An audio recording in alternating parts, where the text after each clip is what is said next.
আসসালামু আলাইকুম ওয়া রাহমাতুল্লাহি ওয়া বারাকাতুহু। আলহামদুলিল্লাহ ওয়াসসালাতু ওয়াসসালামু আলা রাসূলিল্লাহ ওয়া বা'দ। সুপ্রিয় দর্শক, এই পৃথিবীতে আমাদের প্রতি আল্লাহ তাআলার যত নেয়ামত আছে তার মধ্যে অন্যতম শ্রেষ্ঠ একটি নেয়ামত হলো নেক সন্তানের নেয়ামত।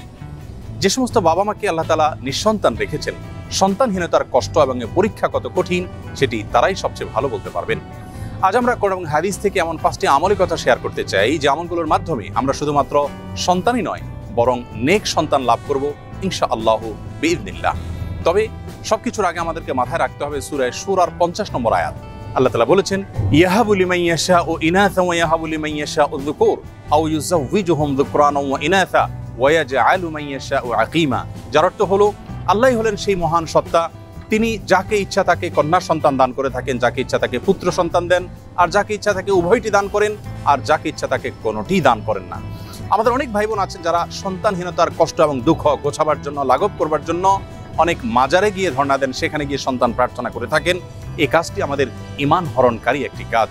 আরও অনেক কাজ করে থাকেন অনেকেই, যে কাজগুলো আসলে আমাদের ঈমানের সঙ্গে সঙ্গতিপূর্ণ নয়। এজন্য সর্বপ্রথম মাথায় রাখতে হবে যে সন্তানহীনতার কষ্ট এবং দুঃখ এটি গোছাবার জন্য, সন্তান লাভের জন্য, অনেক সন্তানের জন্য শুধুমাত্র আল্লাহ তাআলার কাছে আমাদেরকে প্রার্থনা করতে হবে। আল্লাহ তাআলার দুজন নবী জাকারিয়া এবং ইব্রাহিম আলাইহিস সালাম তারা উভয় আল্লাহ রাব্বুল আলামিনের কাছে এমন একটা বয়সে এসে সন্তান এর প্রার্থনা করেছেন যখন সন্তান হওয়ার কথা নয়। আল্লাহ তাআলা তাদেরকে সেই সময়ে সন্তান দিয়েছিলেন এবং কোরআনে কারীমে তাদের সেই দোয়ার ফরম্যাট উল্লেখ করে দিয়েছেন। আমরা যদি সেই ফরম্যাটের দোয়া আল্লাহ তাআলার কাছে অনবরত পেশ করতে থাকি, নিবেদন করতে থাকি, ইনশাআল্লাহ সন্তানহীনতার কষ্ট এবং দুঃখ আমাদেরও দূর হবে এবং নেক সন্তান আমরা লাভ করতে পারবো ইনশাআল্লাহ বিইذনিল্লাহ। সন্তান লাভের জন্য জাকারিয়া আলাইহিস সালামের দুটি দোয়া কোরআনে কারীমে উল্লেখ হয়েছে। তার একটি বর্ণিত হয়েছে সূরা আলে ইমরানের 38 নম্বর আয়াতে, আর অপরটি বর্ণিত হয়েছে সূরা আম্বিয়ার 89 নম্বর আয়াতে। আলে ইমরানের আয়াতে আল্লাহ নবী জাকারিয়া আলাইহিস সালামের যে দোয়া আল্লাহ তাআলা উল্লেখ করেছেন সেটি ছিল এই, রব্বি হাবলি মিন লাদুনকা যুররিয়াতান তাইয়্যিবা ইন্নাকা সামিউদ দুআ। যার অর্থ হলো, হে আমার রব, হে আমার প্রতিপালক, আপনি আপনার তরফ থেকে আমাকে নেক এবং সুসন্তান দান করুন, আপনি দোয়া শ্রবণকারী।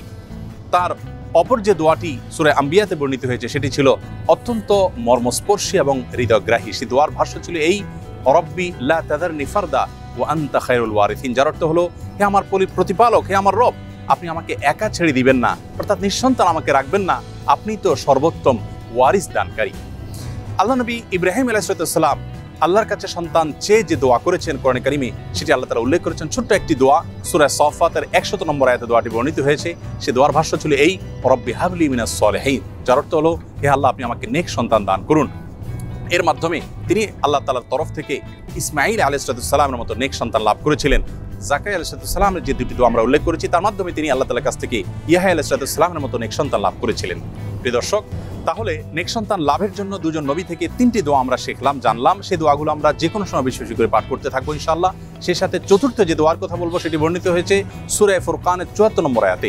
আল্লাহ রাব্বুল আলামিন সেখানে দোয়ার যে ভাষ্য আমাদেরকে নিজে শিক্ষা দিয়েছেন সেটি হলো, রব্বানা হাব লানা মিন আজওয়াজিনা ওয়া যুররিয়াতিনা কুররাতা আয়ুন ওয়াজআলনা লিল মুত্তাকিনা ইমামা। যার অর্থ হলো, হে আমাদের প্রতিপালক, আপনি আপনার তরফ থেকে আমাদেরকে এমন জীবন সঙ্গী এবং এমন সন্তান দান করুন যে সন্তান আমাদের চক্ষুকে জুড়িয়ে দিবে, অর্থাৎ সার্বিকভাবে পারফেক্টনেসের মাধ্যমে তাদের দিকে তাকালে আমাদের নয়ন জোড়াবে, এবং আমাদের সকলকে আপনি মুত্তাকিদের এবং নেককারদের ইমামে পরিণত করে দিন। সেই সাথে সহবাসের সময় নবী আলাইহিস সালাম যে দোয়া শিক্ষা দিয়েছেন সেই দোয়া পাঠ করার মাধ্যমেও আল্লাহ তাআলার কাছে নেক সন্তান আশা করবেন এবং প্রার্থনা করবেন। 5 নম্বর এবং সর্বশেষ যে আমলটি কথা বলতে চাই সেটি হলো ইস্তেগফার। ইস্তেগফারের মাধ্যমে আল্লাহ রাব্বুল আলামিন তার বান্দাদেরকে সন্তান দেওয়ার মাধ্যমে সমৃদ্ধ করে থাকেন, নেক সন্তান দান করে থাকেন। এবং এ বিষয়ে সূরা নূহের 10 থেকে 12 নম্বর আয়াতে আল্লাহ রাব্বুল আলামিন বিস্তারিতভাবে আলোকপাত করেছেন। প্রিয় দর্শক, অতএব আসুন আমরা আল্লাহ তাআলার কাছে নেক সন্তান লাভের জন্য আম্বিয়া আলাইহিস সালামের শেখানো দোয়া এবং সাধারণ যে দোয়া সূরা ফুরকানে বর্ণিত সে দোয়া বেশি বেশি করে পাঠ করি, এবং সহবাসের সময় মা বাবা অবশ্যই আল্লাহ তাআলার কাছে উভয়ে দোয়া করবেন, নবী আলাইহিস সালামের সেই শেখানো দোয়া। সেই সাথে বেশি থেকে বেশি আমরা ইস্তেগফার করব। এর পাশাপাশি সন্তান না হওয়ার পেছনে বৈজ্ঞানিক যে সমস্ত কারণ আছে সে সমস্ত কারণগুলো আমরা উদ্ঘাটন করে সেগুলো থেকে যথাসম্ভব বেঁচে থাকার চেষ্টা করব এবং সুন্নাহ সম্মত লাইফস্টাইলকে আমরা অনুসরণ করব। আল্লাহ তাআলা আমাদের সকলকে নেক সন্তানের এই মস্তবানে আমত লাভ করে ধন্য হওয়ার তৌফিক নসিব করুন। আসসালামু আলাইকুম ওয়া রাহমাতুল্লাহি।